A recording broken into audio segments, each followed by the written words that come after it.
Hi, this is Walter Jadon with 2Me Creative Media and Design. I am coming back to you in part 4 of our tutorial. And in today's tutorial, we are going to work on making a more dynamic, interesting look, some different backgrounds for our intro, our title, basically bring us into our video. And so let's get started. I'm going to actually give myself a little more working room here real quick. Bring this in a little bit so we can see what's going on. So let's see what we have right now. Let's shorten up this timeline a little bit, or actually lengthen it, I should say. And right now, this is our intro that we have coming into our video. Kind of bored, and it's just a fade in and kind of the same boring kind of exit. At the end, we're saying goodbye. And design. Have a great day. You can visit us at www.2mecreativemedia.com. Wow. Okay. To me, it's just very, very boring. So let me see what we got here as far as sound. So we're going to mute out all the sound on the board while we're working so it doesn't interrupt or distract us from what we're doing. Now, obviously, we've already matched up everything in this video as far as our audio. So, and a quick little comment here. I've been getting a couple emails about multi-camera views in Premiere and matching up with sequences. Here's the difference. In CS4, CS5, even 5.5, you can't do this. So I don't want to show you something that's not that you're not going to be able to use. So these tutorials are from CS4, CS5, CS6, and CC. So there is some really cool, exciting stuff in Premiere CS6 and CC that you cannot do in the older version. So instead of showing you that and having frustration where people are going to get a ton of emails from them people saying, well, you showed us this and now I can't do it, this multi-camera thing. So we're just going to do it what I like to call the old-fashioned way. All right, so the first thing is we're going to hop over. We're going to actually make, instead of having this black background here, we want to make something a little more dynamic, like an endless background where we have like a gradient from like a gray to a white in the middle, so it really punches out our logo or the title of our company. So let's do that first. So let's hop right over to Photoshop, and I'll show you real quick how to do that. Okay, now we're in Photoshop. So what we're going to do is kind of create that endless background. So the first thing we want to do is come down here. At the bottom of your screen on the right hand side, you'll see this little icon right here, and that's your new layer icon. You'll see it puts a new empty layer on top or above the layer that you have selected. And I'm not really going to go into too much about Photoshop and how to use it. I'm going to assume that you kind of know what you're doing in Photoshop. First thing we're going to do is we are going to pick the colors that we want for our foreground and background. And for what we're doing, I actually just want white and black. Then we're going to click on our gradient tool. And if you don't see your gradient tool here, if you hold down over here, you may see the paint bucket. It's one of that drop down. Click on your gradient tool. And then up here we want to click on our spiral or circular gradient. So we're going to go from the middle to out. So let's just do this real quick. So select somewhere in the middle, put your mouse in the middle, hold down the shift key and pull up, and there you go. It was that fast. We created a really cool background that's going to look great in our video for putting our text and stuff on top of. Take this to a little bit further. There's a couple ways to do what we're doing right now. And as you can see, I've already done this a couple of times. So let's drag this one down into the garbage bin. Let's turn this off. Another way to do this would be to have a few layers. We'll have a black layer and a white layer below it. So let's turn on our black layer, and we'll turn on the white layer below it. And then add a layer mask. And let's show you how to do that real quick. So let's delete that. Apply. So if you have this layer selected, you just come down here and click on this little icon, and it adds a layer mask to the layer that you're highlighted on. And then white reveals, black conceals. So basically, white conceals, black reveals. So in other words, we're only seeing what's on this layer. If we want to see what's below it, we have to use black. So we have our black brush, our black selected as our foreground color over here. Let's come over and click on it, and we're going to select the brush. And we're going to use a soft brush because we want it to kind of feather out. And then using your bracket keys, you can just keep until you get to the right size. So keep clicking on your bracket key till you get to about the right size. Make your brush really big like this, and then just push down, and then there you go. Now if you want something, let's see, this looks like vignetting. So for me, I'm using a Cintiq, by the way. If you're using a mouse, this would be a little different because I actually have pen pressure selected, but I can just keep holding down, and you can keep seeing it just gives me these cool looks. Another thing to do, of course, with this layer mask is you have total control. So let's actually fill that all back in again with white. So highlighting it. Let's actually go to our selection tool here. We're going to fill it all back in with white and come back down to our brush again, and then we can just like sweep along the bottom, really get these really cool different looking gradients. You could just come in a little bit like this, you know, come up from this end here. There's just so much you can do with this technique that you don't get with just using the gradient tool. So you can be really, really creative. Something else that we can do is like, let's actually fill that back in again, is you can actually select your gradient tool and you could do a different gradient, a linear. So we can come up here like this. You can see, actually, we never switched out of that. Select that again. You can see we can come up and you can actually, depending on your angle, create really cool looking designs. And this can be different colors, so it doesn't have to be white and black. In your drop down here, you can see there's a million different things. You can create your own colors.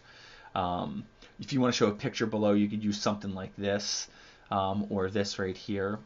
So if you had an image below this, it would show that image. But we're not. So another cool idea to do as far as the background is, let's say we have this as our background. We have some olives. I do a lot of work for an olive oil company, so we're always dealing with olives. So if we had this our background, that would be kind of cool. But what I thought would be kind of cool is let's turn on this text that we have. Let's bring the text up so you can actually see it. So we have this text. Oops, let me see where that text is. Let's turn that off. We have this text. It's called olives. It looks pretty cool. And we created the text, and I basically added a layer effect to it. And you can just do that by coming down here and clicking on your options. So we have our blending options, and you can see I have a stroke that I can control the stroke around the letters, because without it, that looks pretty bad. With it, it looks kind of cool. I like the green. But for what we're doing, I basically just want the olives inside of the letters. So there's a real easy way to do that. And what you want to do is you want to take your background layer, which would be the olives, move it above your text, and holding down your Alt key, you can see when I hover just between the two layers, you get this cool little icon that pops up. Now if you're using CS4 or CS5, it's going to be different. It's going to be like two semicircles, but it'll be the same thing. You'll kind of get the idea. And then just click, and you can see it clips the background into the letters. And if you use your selection tool, you can actually move the olives around so you get the look that you're looking for. Kind of cool. And what's great about this is you still have all the same, you can add a layer mask advantages, you can edit it, change it, do whatever you want. So maybe these olives are a little too dark for what I'm using. I just added a layer mask and I want to make them kind of invisible. So, or show the background a little more, or I would have a background inside a layer inside a folder, and I wanted to show the background, not just the olives. So I could add a layer mask, and you can just see if I come in here like this, I can actually make them kind of disappear. It really doesn't matter. I have all this really cool control that you wouldn't normally have doing it just in layer by layer. So so there's some cool ideas for you to think about. We actually don't want that for our video today. I just want to kind of show you that. This is the background I want, so I'm going to File. I'm going to save this. We're going to save as. I'm not going to save it as a PSD file because I already know what I'm doing. I'm just going to call it my background. I'm going to put it in new website tutorials, and this actually is going to go in. Come on, open up here. Assets, and we're going to hit background, and we're going to save this as a JPEG. And we'll just hit save. Save it at the highest. Really doesn't matter. So we're done there. So let's get right back into Premiere. All right, so here we are back in Premiere, and the first thing we're going to want to do is we're going to want to import that file that we just created. So we go to File, Import, select on the background and import. I've already done it, so I'm not going to do it again. So I'm going to hit Cancel here. And if you come into our Assets folder up here, you can see we have it. And then basically all we do is drag it on the stage below our level. And we're actually going to add the transition that we have for all the other ones as well to the end of it. So we have that little dissolve. We're going to do a dissolve. In fact, if we go open this up a little more, you can see we shorten our transition. So we'll just match it totally up here. And now we have, let me turn this eye on, you can see we have this really cool background. It's really soft, it looks great, a little more dynamic, and now we go into our scene. So I just think it looks so much better than just plain black. And in other words, we can also do these in different colors too, so it can focus. Now, that doesn't really make us that, much, I guess, as that dynamic, but what we could also do is have, let's say we could take our 2, we'd have it come on the stage first, and then our C, and then our M, and then our D, and then our text. So our main text would actually come on last, and we'd bring it down here and have it come on last. So and then maybe we'd even have this here come on even after that. So we would have that here. So you can see how I just drug these along in the timeline. We're going to stretch out our background because now it's going to be animating for quite some time. So we want these to come on independently, and then seeing that this is our kind of our finished position, maybe what we do is we have the letters come on together and then spread apart. Seems like a pretty cool idea. So at this point down here, what we can do is let's move our main text off the screen. Move our tutorial down because obviously it's going to be moving down to about here.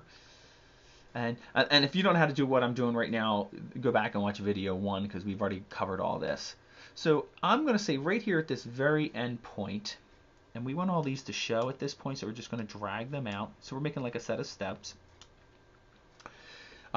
This is where we want them to be at the very end. So if we click on the asset and we go to motion and we hit position and keyframe it. And keyframing we've already gone over as well. So we're keyframing the position where we want them to be when the animation's over. So we're going to go through each one of these and just really quick keyframe the position that they're in. And then just go down the line and we're going to mark the position. It's important not to move your scrubber because you want them to be in that position all at the same time.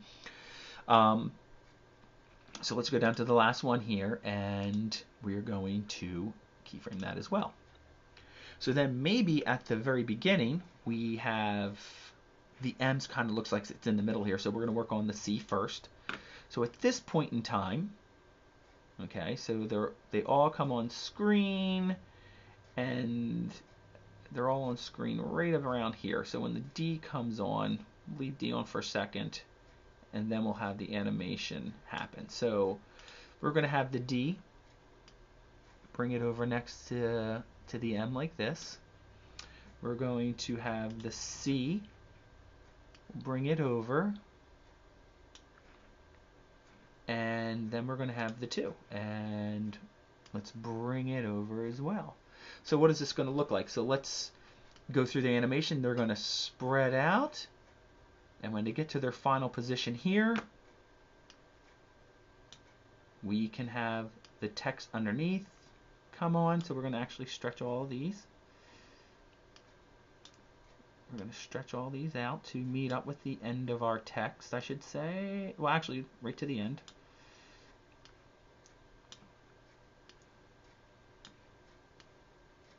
And let's drag our text to the end as well. So what happens is they get here, and then the text will come on. So let's add a little cross dissolve for our text so it looks a little better coming on here. So, and let's watch our animation. Let's watch our animation from the very beginning. So we have our 2, and you know what? Our 2 just appears on the screen. I kind of don't like that. So let's take all of this, bring it down a little bit, lengthen,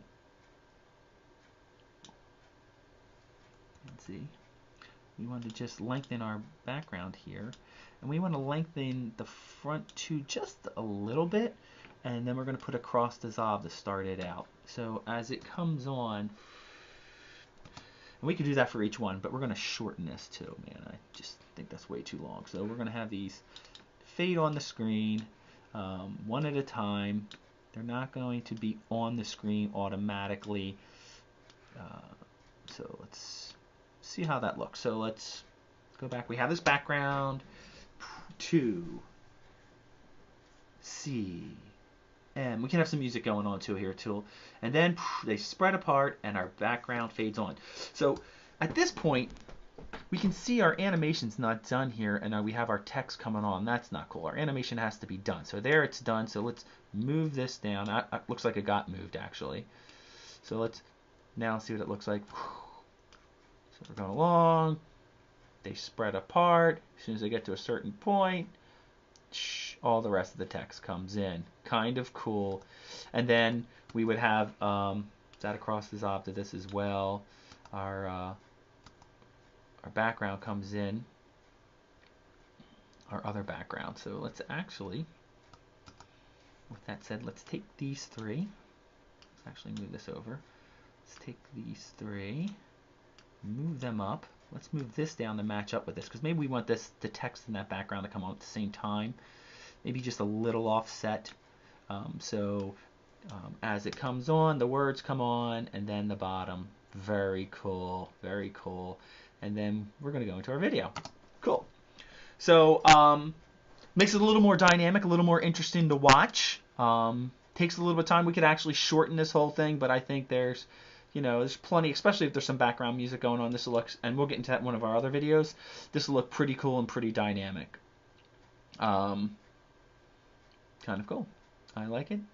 So how do we make this even more exciting? Well, now we're going to go into After Effects, and we're actually going to do this, create a background / animation for our logo or our company name that's even cooler looking.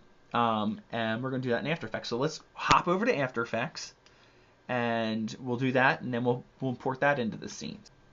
Now that we've hopped into After Effects, let's go over a few things. We're going to create a new composition, and I'll probably ask you this on the way in. I'm a little ahead of you. We're going to name it. We're going to match up to our video that we're creating. Frame rate really doesn't really matter too much, especially with with CC. It may matter for the older versions like CS4 and CS5 and 5.5. But CS6 and CC, it really doesn't matter, because you can bring in any frame rate you want, and it'll actually match that frame rate as it goes along. So, but make a long story short, let's assume that we're shooting at 30 frames. If you're not, match up your camera for CS5 and below. And we're going to hit OK. So we've created the sequence. I'm actually going to make this 10 seconds long. So let's make this 10. Get rid of this, and then hit OK. So now we've created this 10-second long video, which is about as long as the intro that we just created in Premiere. So the next thing we're going to want to do is come up here to Layer, New, and we want to create a solid.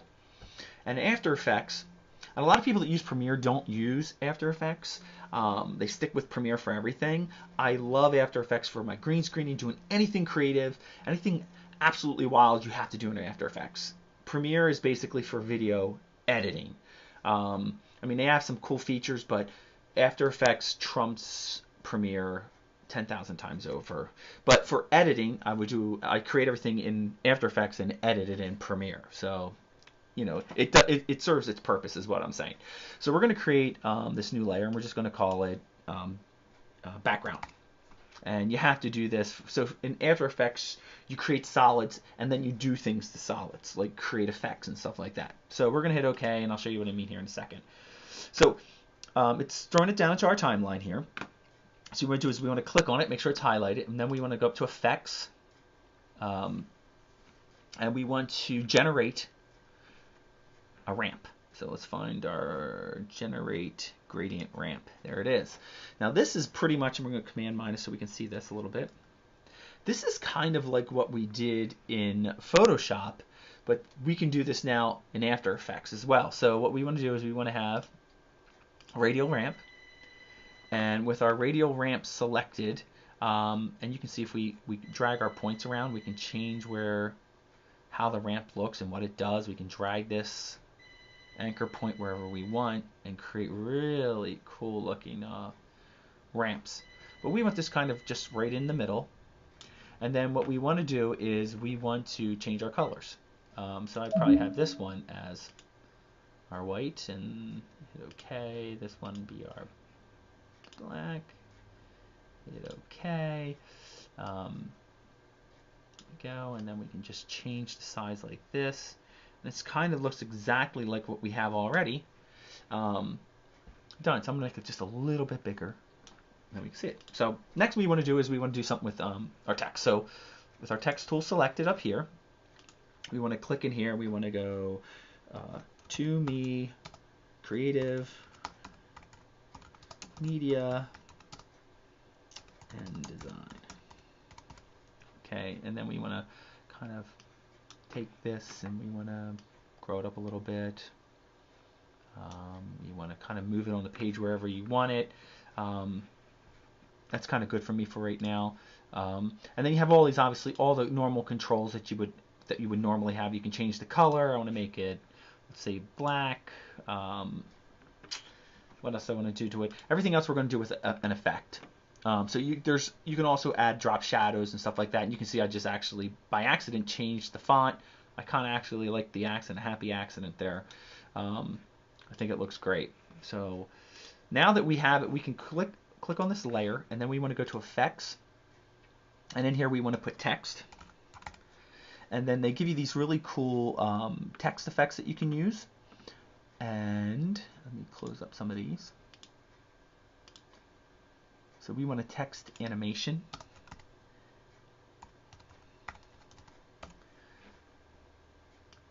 Just put an animation. So once you're, again, put in text, and then under text, sometimes you have to close it and open, and that's what happened with me there a second ago. So open it up, and then we can have animate in. So, and they have some really cool things that you really don't have to do anything to. So we're going to do, what's a really cool one? Let's do a fade up and flip in. We're going to just drag this and drop this on top. And you're like, where'd my text go? But if you see, as we animate now, it'll actually animate the way our text comes into the scene. Kind of cool. It's done everything for us. So if we open this up, we go to our text, we go to our animation, the animator that we created, you can see it's created some timelines in here. So you can make things happen quicker. So if I pull these things together, this is going to actually happen very quick. So let's hit play, and boom, boom, boom, pops right in. Bam, bam, bam. So another animation we can do is let's actually click this and delete the animator. Let's do, there's one that's really, really cool. I'm going to see if I can, oh, this decoder. This is really modern. This is, watch this. Let's actually have it happen. I think it's going to happen from where we dropped it in. So that's a good point. So I dropped it in that part of the timeline. We kind of want it to be at the beginning. So we're going to open up. We're going to drag this to the beginning. We're going to drag this, and we're going to have this happen over about 3 seconds. So let's see what this looks like. So watch, it creates characters and then puts the final character in. Very cool looking. Cool. Very, very cool. Now I've done a couple other, if you look on our website, I've done a couple videos with this already and created particles to go behind it while it's happening. And this looks really cool. But I kind of like this. So, and you can imagine like some really cool music happening behind this, how this would be very dynamic and keep somebody's attention for a second to be like, wow, this looks really cool. They took a lot of time to do this. My God, they must have like a degree. And you can see it was just actually dropping in an animator on your text, and it did it all for you. So obviously, and what's cool about this is when we're done, we can actually have the Premiere 101, we could actually bring that in as well. So we could have that happen right here below it. or we can just have it dissolve in from the static image that we have, or the text image that we created in Premiere. So we're just going to have it happen in Premiere. Let me go back to my characters. See if there's anything else I want to do this before I go, and probably not. So if I went in here to under effects, I could actually look up drop shadow. And you can see it down here, drop shadow. I can actually drop that on the text as well, and it'll give it this drop shadow, because in our one render we do have a drop shadow, softness, opacity. I want to bring that drop shadow opacity down even a little bit. We can make it a little distance, and then just make it softer. Kind of give it this like dynamics where it's kind of coming off. We can do the softness, which actually softens it so it's not so bam on the screen. Let's click out of that so we can actually see what this all looks like. So really quick, we've created the really cool background that we liked. We've animated our text. Kind of cool how it comes in on the screen, very dynamic. I'm really liking that a lot. So let's export it. So in After Effects, we go into compositions and we go to pre-render, and it brings it up in what we call our render queue. And then basically under our settings, we can click on this and we can make it like a TIFF sequence. We could make it a JPEG sequence. This we're just going to make it into a QuickTime movie that we're going to use. And so we're going to hit OK for this right now. And then we're going to close this, since cancel that. And we're going to save this, I guess, with our other footage. So where did I have all my other footage? There it is. One website. It's already ahead of me. It knew where I wanted it. It's a very smart computer. There you go. And we're going to call this intro. We'll just call it what it is, intro, and put it in with our other assets. And we're going to hit save. And then we're going to render. And it's going to render through this. It'll actually render pretty quick. And I'm using a Mac Pro 12 core, so this thing just flies through these renders. And when it's done, you'll hear this wonderful little chime, and then we can go right back into Premiere. And we're done. Okay, now that we're back in Premiere, we want to import that file we just created. So let's actually intro movie, import, and let's actually get rid of this. We don't need our background. And let's pull this movie in. So we actually shortened up our video here a little bit. We got to put this on top of this now, because obviously looking down it won't see through this. And let's bring this back over. Maybe we shorten this thing up, shorten up our fade in and fade out. And let's see what we have. So let's watch this from the beginning. Really cool. And that takes a little too long. So what we could do is we can shorten the video. Move this down a little bit, because we're pretty much done by then. And we can see that our Premiere Pro 101 Beginners has to be moved down. So let's move it down. And let's move our video over. And let's see what we got. And let's actually do we have to make sure to do our cross dissolve here on the bottom as well. All right, and let's see what we got. So we now have, this is what we've created in After Effects, and then our existing Premiere, and then it fades into our video. So very cool, very neat, few different ways to do our intros we worked on today. If you have any questions or comments, you can just shoot me an email. And thank you very much for watching, and we'll have some more videos out for you next week. Thank you.